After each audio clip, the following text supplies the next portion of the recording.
जय हिंद दोस्तों। हम सबसे पहले क्लास 10th का जो त्रिकोणमिति है यानी त्रिकोणमिति, उसमें कुछ महत्वपूर्ण फार्मूला एवं बेसिक रूल एंड उसके बाद समझेंगे और उसके बाद क्वेश्चन बनाएंगे। जैसे सबसे पहले त्रिकोणमिति। त्रिकोणमिति का शाब्दिक अर्थ होता है तीनों कोणों की माप। अगर एक त्रिकोणमिति में एक तीन कोण यानी तीन कोण देखे तो एक त्रिभुज में तीन कोण होता है। तो हम त्रिकोणमिति में सबसे पहले क्या करते हैं, एक समकोण त्रिभुज लेते हैं। क्या लेते हैं? समकोण त्रिभुज। यहाँ पर समकोण त्रिभुज में आप लोग जानते हैं कि समकोण त्रिभुज में सबसे पहले एक कोण 90 डिग्री का होता है। एक कोण 90 डिग्री का, यानी ये कोण जब हम 90 डिग्री का लेंगे, जब हम ये कोण 90 डिग्री का लेंगे तो ये दोनों कोण क्या हो जाएगा? न्यून कोण हो जाएगा। यानी त्रिभुज में तीनों कोणों की माप यानी 180 डिग्री होता है। अगर ये कोण मिला दे तो कितना हो जाएगा? 180 डिग्री। 180 डिग्री हो जाएगा आपका त्रिभुज का। तो अगर इसको हम ए माने, इसको बी माने, इसको सी माने, यहाँ पर मान ली इसको ए, इसको बी, इसको सी।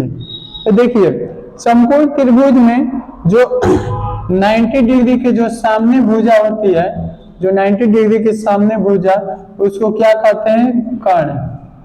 कर्ण बोलते हैं, जिसको इंग्लिश में अगर बोलना होगा वो हाइपोटेनस। हाइपोटेनस बोलेंगे। अब देखिए अगर इसमें एक कंफ्यूजन लगा रहता है कि बच्चों को कि कर्ण तो सबसे मान लीजिए 90 डिग्री के जो सामने भुजा होती है उसको कर्ण बोलते हैं, लेकिन आधार किसको बोलेंगे और लंब किसको बोलेंगे, ये कंफ्यूजन लगा रहता है। तो सबसे पहले इसको हम दूर करने के लिए सबसे पहले किसी कोण को हमको डिनोट करना होता है।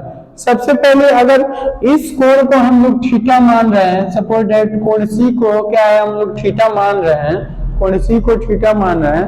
तो यहाँ पर देखिए इसके सामने जस्ट अपोजिट वाला भुजा क्या हो जाएगा? यहाँ पर लंब हो Lंब हो जाएगा। लंब यानी परपेंडिकुलर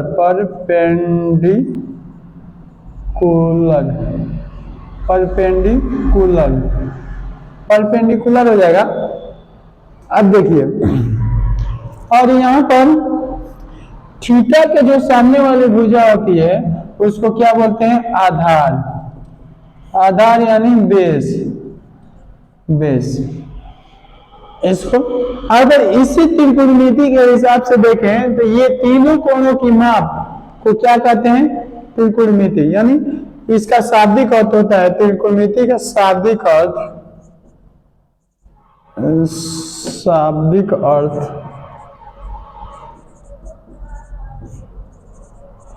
अर्थ क्या होता है? तीनों कोणों की माप। तीनों कोणों की माप होता है। त्रिकोणमिति का शाब्दिक अर्थ होता है तीनों कोणों की माप। अब देखिए, अब ये होता है कि ये तो अब समझ गए कि थीटा है, थीटा के क्या है? नीचे वालों को बेस यानी आधार, और थीटा के ठीक सामने वालों को क्या है? लंब। अब देखिए इसमें एक कंफ्यूजन होता है, अगर हम इस कोण को अगर थीटा मानते हैं, इस कोण को क्या मानेंगे? थीटा। तो ये हो जाएगा थीटा के जस्ट नीचे वाला क्या हो जाएगा? यहाँ पर आधार हो जाएगा, और थीटा के जस्ट सामने वाला ये वाला लंब हो जाएगा। इसी त्रिभुज को हम ऐसे बनाते हैं, सपोज दैट ऐसे एक त्रिभुज बनाएं, जैसे इसको तो हम बी मान लिए और इसको क्या मान लिए? इसको ए मान लिए और इसको सी। इसी को जब जस्ट उल्टा करते हैं तो देखिए ये भी 90 डिग्री है, ये तो ठीक है। अब देखिए, अब इस कोण को जब हम एक थीटा कोण माने हैं तो देखिए थीटा के जस्ट नीचे वाला क्या हो जाएगा? आधार हो जाएगा। आधार यानी बेस। और देखिए ये वाला कर्ण यानी ये वाला भुजा, और ये हो गया लंब। अब देखिए इसको, जब देखिए यहाँ पर ये कंडीशन हुआ है कि कर्ण कहीं भी त्रिभुज को किसी भी फॉर्म में ले जाइए, किसी भी, लेकिन कर्ण कभी नहीं चेंज होता है।